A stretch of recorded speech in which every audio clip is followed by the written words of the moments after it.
Everybody, it's Cathie Allan with Creative Scrapbooker, and I am here with you with another technique taster. And yes, we are getting ready for Christmas with some really fun, a really fun Christmas card. This background, we're going to be stepping that out for you. I'm going to show you a very quick coloring technique, and you'll be able to create this card. And of course, you're going to make two. I'm only going to make one, but you're going to make two because you want to have the inside to look just as great as the outside. And we're going to create this for you as you watch. So we're going to begin. Of course, we're going to begin with a blank piece of paper. It's white. It's super stock, Creative Scrapbooker super stock, 130 pound, good on both sides. And what you do on one side doesn't affect the other. Yeah, by now you get the idea. My favorite, it is my preferred stamping cardstock. And I love it because it's got such weight. There's no wussiness here at all. Sets up a great base for my magical stamps from Art Impressions. They're brand new and just released summer of 2022, their Christmas sentiment set. And this one was released a while ago, and it's called Holiday Wishes Set. So I'm going to be using the two of these. But right now, we need to set up a beautiful background. To do that, we're going to do something so easy. We're going to grab our Pigment stamp pads. These are available in full size, but of course these little 1-inch cubes come in really handy, and you can create a background with these that is just so much fun to have. So you're going to take your little VersaColor cube, which is pigment ink, and I'm going to start with the lightest color, and you're simply going to take that stamp pad and you're going to stamp it on your paper. And you're just going to have some fun creating a little mosaic, overlap sometimes. Don't get too finicky about it. Just have some fun. There you go. Once you have that done, and you can see it's pigment ink stays wetter longer, I actually want to use the superfluous ink that's sitting on top of there and distribute it to add color in and around the stamp pad images that we have stamped. Once you've got your, I think it's topaz. Once you've got your topaz done, I want you to grab your evergreen, and you're going to do the same thing with your evergreen.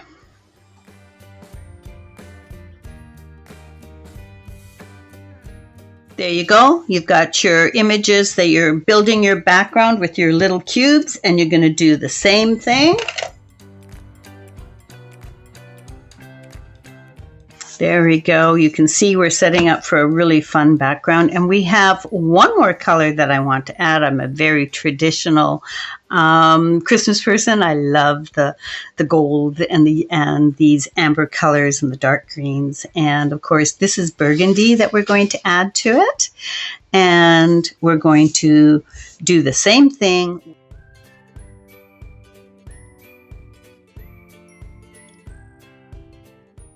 So here we are, and we've added the third layer. And obviously, I had just re-inked my stamp pad, and I did that for a reason just before I created this background. And so there's a lot of ink on this page, and I may not want to blend all of that.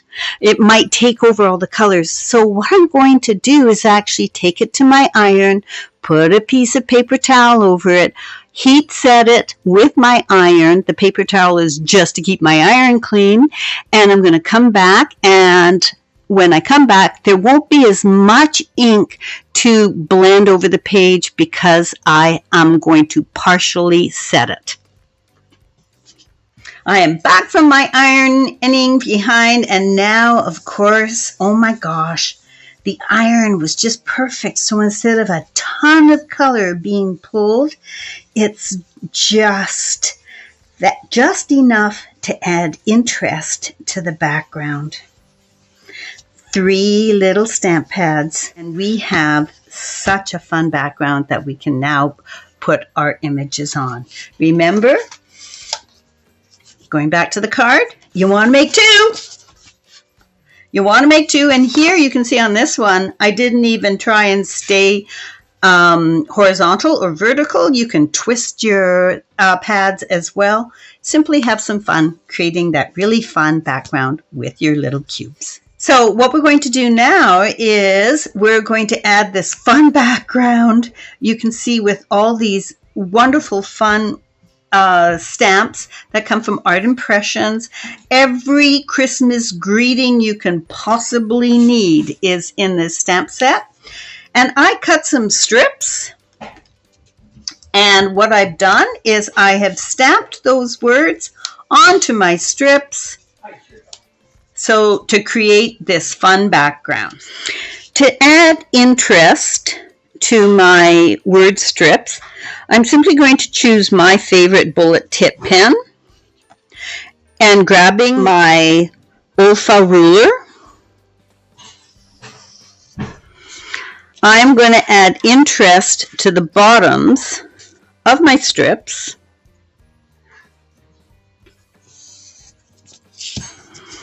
Setting them up for my background embellishments.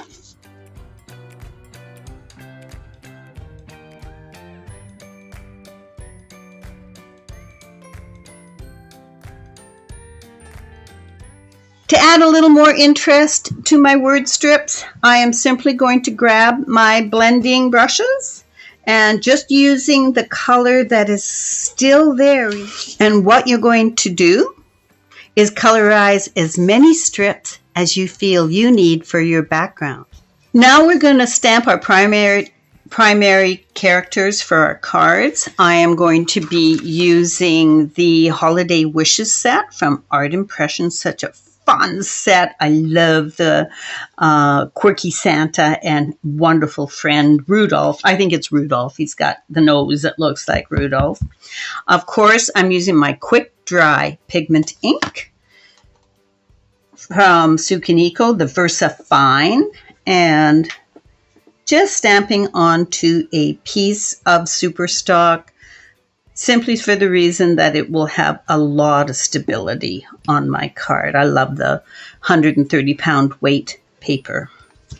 Now I'm going to employ a really quick coloring technique, which includes my markers and the use of my pigment ink stamp pads.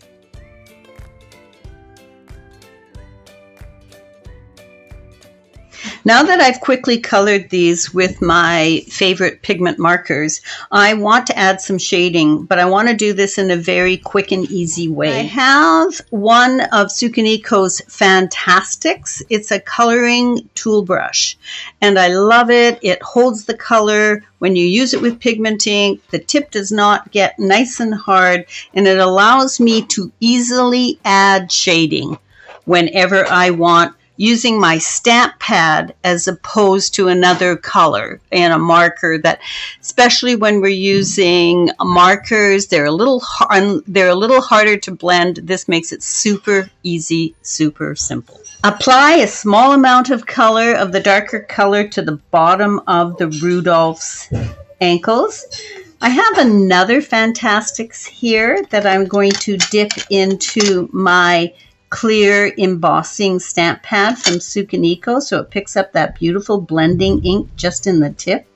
And now I'm going to use that to pull it up.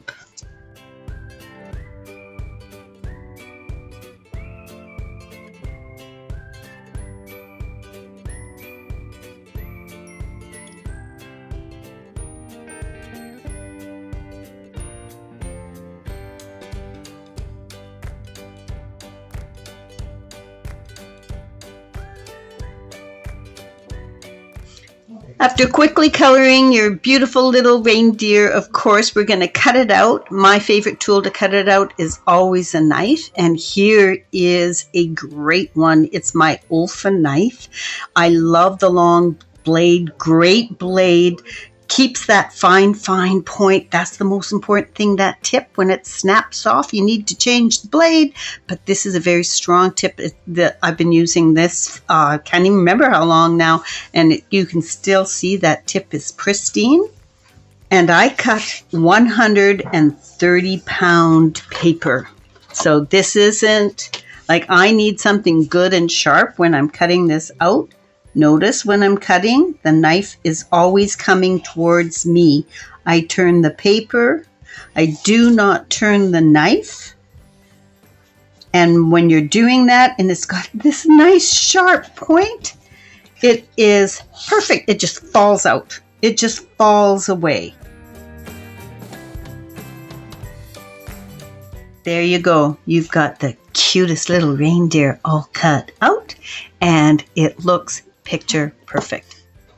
Here we have the front panel of the card all put together. I've added some of my favorite little starburst die cuts, and of course just some little circles. You can cut those out with a punch or your favorite die, and I have embellished those using two of my favorite products, which is the Nuvo Crystal Glaze, which gives you this beautiful raised dimension on the we'll call them polka dots for lack of anything else, and of course my crystal drops that I love so much and that have got that wonderful sparkle in them. Okay. Quick fun card, and of course the inside has got that same fun panel, and you can see we can add one of our strips, that wonderful fun little reindeer that we added, and you have a card that is ready to go.